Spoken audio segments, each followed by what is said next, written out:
So I'm so excited in this video. I'll be sharing how I went from running my first ever 10K to an ultra in just 6 months. And you'll see my whole journey unfold along the way. And as you watch it, I just want to share a couple thoughts. You know, one's a quote that came from Helen Keller. She said, "Life is a daring adventure or nothing at all." The other one I want to share with you came from Kevin Fedarko, who's a writer for Outside Magazine. He's like, instead of just doing adventures, now I ask myself, what did this adventure mean? What did it mean? How did it change me? How did I grow? What was the lasting impact of this adventure, more than just, you know, hey, I saw cool stuff, had a good time, and then I was on to the next thing. And so as you watch my journey unfold through the Dead Horse Ultra, just notice, what did it mean for me? And I invite you to ask yourself, as you think about the challenges you've embraced, what do they mean for you? And what could this next adventure, whether it's an ultra or whether it's just an adventure with your kid in the local park, what could that mean to you? Enjoy. Cheers. Good morning. Feeling ready, Sarah? I'm ready. Yeah, ready to go. 6:30. We just parked. Sun's starting to rise. Didn't sleep very well. My watch is very angry with me. It said I had a sleep score of a 50 and my training readiness went from a 97 to a 60. I don't believe the watch. I'm gonna have fun today. You gonna have fun? Yes, of course. Yeah, why not? I mean, we came this far. Yeah. This might be a bad idea. Let's see what happens. I'm ready. And we're off. 30 miles. 50K. This is gonna be sick. It's gonna be something.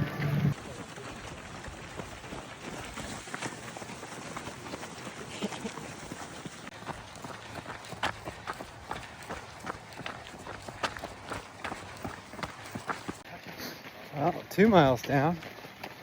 So far, so good. Amazing sunrise. Feels good to be out here with Sarah. Feeling strong so far. So a third of the way in. Definitely starting to feel tired a bit. Like I just, ran pretty far. Got a lot of gas in the tank.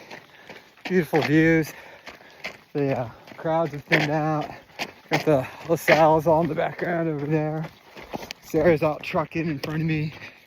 It's a beautiful single track. Just reminds me how much I love Moab. It's such a special spot. And to be able to run in through here, and I feel just very blessed and grateful. Running is meditation, and I'm contemplating how lucky I am that I'm out here doing this. When just 3 years ago, I couldn't even run a mile. Like when I tried, it felt harder than the 10 I've just put down. And so it's amazing what we can do when we put our minds to it. And just believe and allow that possibility to enter. Because for so long I just pushed this away. And I just said running is what Sarah does. It's not my thing. Running sucks. Running's painful. And yeah, it does kind of hurt. But there's also this beautiful sense of just camaraderie out here. And I was just listening to a guy who's talking behind me who runs an ultra every month. And he's like, yeah, I used to be really fat. And I started to lose weight. And now here he is, one a month. Mind blown, right? Sick. So gonna keep trucking ahead. We got 5 miles to the summit.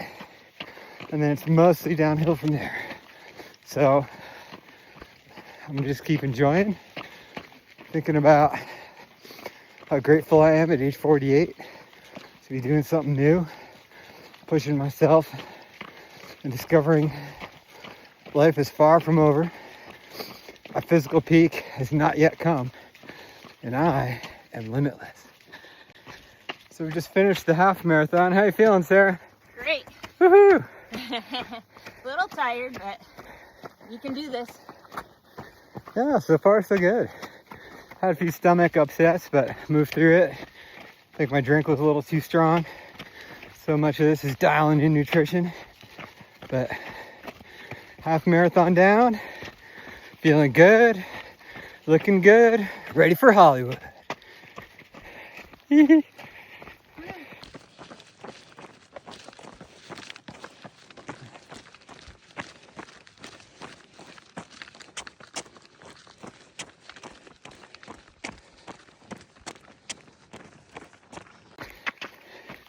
little over the halfway point now. We're running the Mag 7, which is so cool. I think about all the mountain biking I've done out here, but totally different lens to look at this through as a runner. And yeah, starting to catch up with me. Halfway through, slowing down a little bit, just pacing myself. Took a nice long break at the aid station. Just really enjoying these views, which are just incredible. And feeling the magic of this place. And feeling a lot of gratitude for all the people who've inspired this. You know, I was thinking about Phil, when my clients came totally burned out, got him attacking work, and then he started just attacking other parts of his life. He started running. And then he got into ultra running. And he invited me to be a pacer for a run he didn't wind up actually doing. But that whole thing just got me thinking. Because back in February, March, you know, if I ran, I'd go like 2 miles and call that a big run. And the idea of like, oh shit, if I'm gonna Phil, it's even pacing for one stretch, I gotta run like 10. Can I do that? And my initial thought was no, I can't run 10 miles. And but then I thought about Phil and his journey and like how cool it would be to be a part of that. And like that unlocked my own limiting belief. And it's pretty fun, you know, here I'm a mindset coach, trained by some of the best in the world, coaching, you know, some of the super high profile, high achieving guys. And I've still got my own blind spots. We all do. And the joy is discovering them and illuminating them. And I remember the exact run this past March when I was like, I'm gonna do 3 miles. Oh crap. And lap 17, 14:07. Yeah, just finished mile 17 here. That's fucking crazy. And I've thought about like, well, if I can run 3, why can't I run 10? And if, you know, when I had a big enough why, doing it with Phil, that motivated me. So I was like, that just sort of uncorked it. And then I started saying, instead of I'm not a runner, how can I be a runner? And how can I run 10? And what would need to change? And that, you know, that same pair of shoes that I'm wearing right now, I bought with, you know, with the goal of running 2-3 mile runs. And now I am doing an ultra in those same pair of shoes that I've gone from 2 mile runs to an ultra in one pair of shoes in 6 months. Holy cow. Life is amazing. Look at this view. Honey, we're killing it. Yay! Well done. Yee-hoo. Well, it's official. 21 miles. Just set a record. That's the longest run I've ever done. And yeah, kind of feels it. IT band isn't feeling great. Feels like lead. Legs feel heavy, but soul's high. Body is tired. Mind is strong. Doing a pretty good job with my nutrition today. And feeling great. So just, why not keep going? Only 10 more miles to go. Yeah, that's not too bad, right? I mean, it's only 10. How bad can it be? So, yeah, just enjoying these views. Lap 21, 13:08. Here we go. That's it. 10 miles. Proving to myself, age 48, anything's possible. Why stop now? There it is. Marathon. I did it. Woo! Marathoner! something I never thought I would do. Holy shit. I always thought this was for other people. This was impossible. And yeah, here I am. There's no finish line. Just out in the middle of nowhere by myself. Sarah's just trucking along up in front of me. She's strong. I'm definitely fading. But, you know, feels amazing. And so we got a ways to go to the finish line. We have one big climb left. It's gonna suck. Oh, my legs feel like lead. My D-band feels like steel. My soul is soaring because I did it. I ran a marathon. And I did it out here with sand and slickrock. And it sucked in so many ways. Like, oh my God, the slickrock was brutal. I think that's why my IT band hurt so much. But still going strong, proving to myself with every footfall I can do the impossible. I remember just 3 years ago, running a mile felt like impossible. And I remember after my foot surgery, thought I was done. That was 2016, almost 10 years ago. After I got both bones shaved, that stuff was going to be impossible for me. But my outdoor career was over. And here I am 10 years later. And it's not about the glory. There's nobody to celebrate here other than Sarah and the random dude who just ran by me. But I know in my heart that I'm limitless. And that feels amazing. So, yeah, 5 more miles. How bad can it be, right? Holy shit. This is hard. Pain cave for sure. But I'm determined to keep running, not walk. At least kind of jogging. I'm fine. It's a little jog pace. It's all good. Still going. Fuck, I remember in middle school, high school, they make us do the 10-minute run. And I couldn't even do that until junior year in high school. And there was no, distance requirement, just that you run for 10 minutes. And I couldn't do it without walking. I felt so limited back then. And I felt so powerless and so less than all the high school athletes who could just run. Like Dave, who, Jesus, could run a 5-minute mile. And I couldn't believe that I would ever be able to do anything physical. And here I am, tapping. Been running for 6.5 hours, and I'm not done.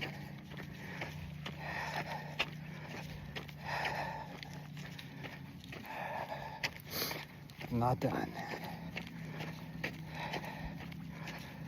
Channeling my inner Goggins. Here we are, approaching the finish line. Oh my God, it's almost done.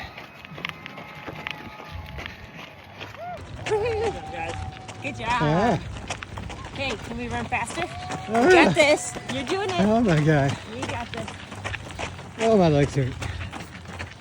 Finishing strong. You got this. Finishing. Just like to be finishing. Woo! Woo-hoo! Here we go, hon. All right. Final push. Here We're we doing go. it. Yeah. Woo! Yeah. Woo!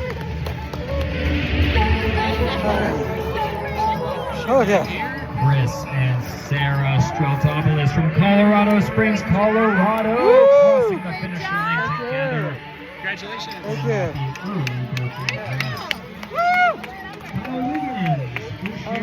Texas. He's coming along with the finish. And so since crossing that finish line with Sarah, you know, we had a 7-hour car ride home the next day, and we spent a lot of time unpacking, like, what did we get out of that? And obviously there's that feeling of limitlessness that here at age 48 that I haven't even hit my stride yet, and the best is still to come. And that's really inspiring for me, that I choose to live my life without limits, and you can too. It also, there's like these technical aspects. We both talked about how we really had to up our nutrition game and realize that we didn't know how to fuel our bodies properly for an adventure like that. Whether it's the pre or during, like I wasn't eating nearly enough calories. I'm supposed to be doing 350 calories of carbohydrates per hour at like a 150 to 160 heart rate, which was my target for the event. So that was a real technical eye-opener. Morning. Some other things though that really struck me was what it meant for our relationship. You know, Sarah and I, you know, she used to teach for Outward Bound mountaineering courses with me, and we used to, you know, climb, you know, go to Yosemite and swap leads together. But in the last few years that she's drifted away from that, and we'd missed that, having those outdoor adventures together, because she just narrowed her outdoor career into really running, and I was never a runner. So that's something that, like, she didn't want to climb and I didn't want to run, so we're kind of at this like Mexican standoff. And so by me relaxing my beliefs and embracing that, wait a minute, I can run, and maybe I could even enjoy running, that gave us something in common, and that was really beautiful to be able to do that together, and it rekindled this beautiful dynamic in our relationship. And then the other one, I mentioned this during the video, and I really have been thinking a lot about that, is why I love being a coach and a mindset coach. And it's not just the life is created and the feelings I get helping others. All that's amazing. I couldn't imagine. It's like the same reason I became a teacher. I just wanted, you know, to fill the world with better people, not necessarily just teach people how to write like thesis statements or how to write write a paper, or to get a piece of diploma to hang on their wall. That's not what it was about. It was like, how do I teach people to become most powerful, informed, knowledgeable versions of themselves, right? But I am also personally inspired through this work to constantly explore my own limitations. And here I am, you know, a mindset coach recognized by the Forbes Coaches Council, and I still had limiting beliefs, you know, hiding right there in plain sight. And that was really powerful to unearth and to realize once again that, you know, I'm not done in my own journey. I still have a lot of upgrades that are available to me. And that's really exciting, you know, that there it was. That here again, not at 48, not just can I physically become a more powerful version of myself, but emotionally and in relationship with my wife, and that as a father, in every role, there's still upgrades available to me. And through this journey, not only did I learn how to, you know, the nutrition aspect, the diet and all that, I also learned how to be a better husband, and I learned how to be a better steward of my own life. So it's, to close, and for me, these adventures, it's not just what am I doing now. It used to be just about doing. Now the question I ask myself is, who do I get to become through this adventure? Who am I becoming? Because like I view that ultra as just a forge. It's just a place that's going to harden the steel of me and help me become out a stronger, you know, more sharp, more powerful version of myself. And that's exactly what this ultra did. So even though I'm honestly, I'm limping around, my right ankle kills. It's gonna be a few days before I can even walk normal, I think. It's gonna be a while before I'd even consider going for a run. I'm over it. I wouldn't trade it for the world. So what is the adventure, the forge that you're looking for to sharpen yourself so you can become the more powerful, stronger, more connected version of you? If you have any questions, reach out. We'd love to support you in that journey. Cheers.